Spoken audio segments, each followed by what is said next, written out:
Hey, how's it going everybody? It's Tanner here and welcome to a new Ninjago video here on the channel. In today's video, we're going to be discussing an alternate timeline to Ninjago that I like to call the Apocalypse timeline. Now, what exactly is this and how exactly does this tie into Ninjago? Well, essentially with season 6, it's very infamous for having a very, controversial ending, if you will. Skybound had a very peculiar ending, I'll give it that, in which a lot of the season was kind of rewound and kind of erased from the primary timeline. But of course, everything still happened to our knowledge, and obviously Jay and Nia remember it as well, so clearly a lot of stuff from Skybound stuck around. Some stuff from Skybound was still left over, not everything was erased from the current timeline. But what if Ninjago never ended up making that decision to rewind Skybound and kind of take it out of the timeline? What would the ninja be like nowadays, and would there be any difference between the team? In my opinion, yeah, there would be a really huge difference if Skybound kind of stayed the way that it did. If the timeline was never brought back to the first episode of Skybound, the Ninjago world would be very different, and in my opinion it would kind of turn into a chaos,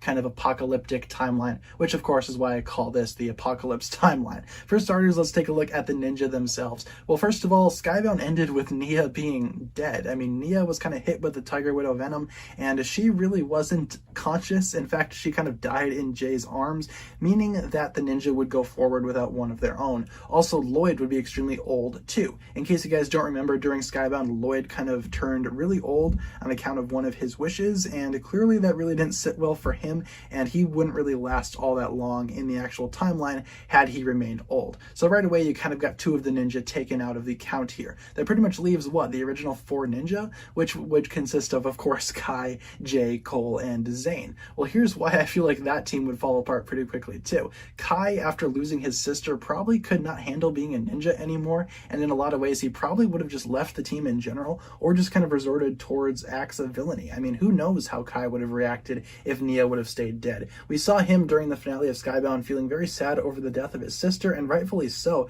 I mean, that was pretty much his only family left at the time, for his knowledge, of course. But yeah, he probably wouldn't be around for the rest of the team anymore. For Jay, the same thing could apply. Jay lost his girlfriend here. The person that he loved most in his life was not around anymore, so he probably would have went the same way that Kai did, probably leaving the team in general and not really keeping in contact with the remainder of the team. Zane still would not have access to Pixel, as she was deleted by Nauticon earlier in the season, and due to the loss of Nia, he probably would have left the team as well. Same with Cole. Not a lot of bad stuff happened to Cole in season 6, but still the loss of Nia probably would have driven the team apart even more than the loss of Zane had a couple of seasons prior. So in this alternate timeline, it's very clear that the ninja team probably would not be the same, especially after the loss of Nia. So what about the rest of Ninjago? What would go on for that? Well, obviously with Ninjago kind of falling out of the sky as Nauticon got weaker and weaker, it's very clear that Ninjago City probably would have been in ruins again. With everything falling out of the sky, it's very obvious that Ninjago City and the folks on the ground trying to save the city, they would not be able to handle everything. And in my opinion, that would have caused the entire Ninjago landscape to fall apart, creating truly an apocalyptic style wasteland.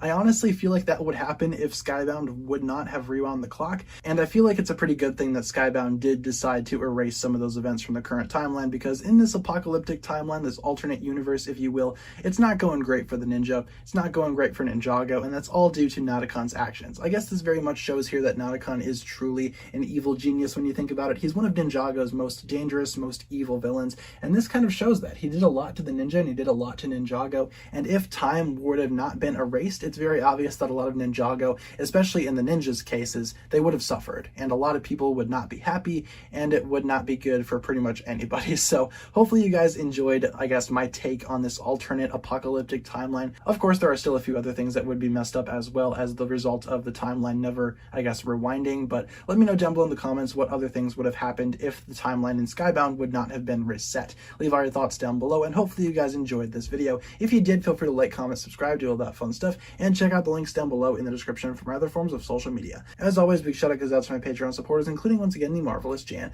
Thank you guys so much for watching this video once again. My name is TannerFishies, and with that I bid you farewell.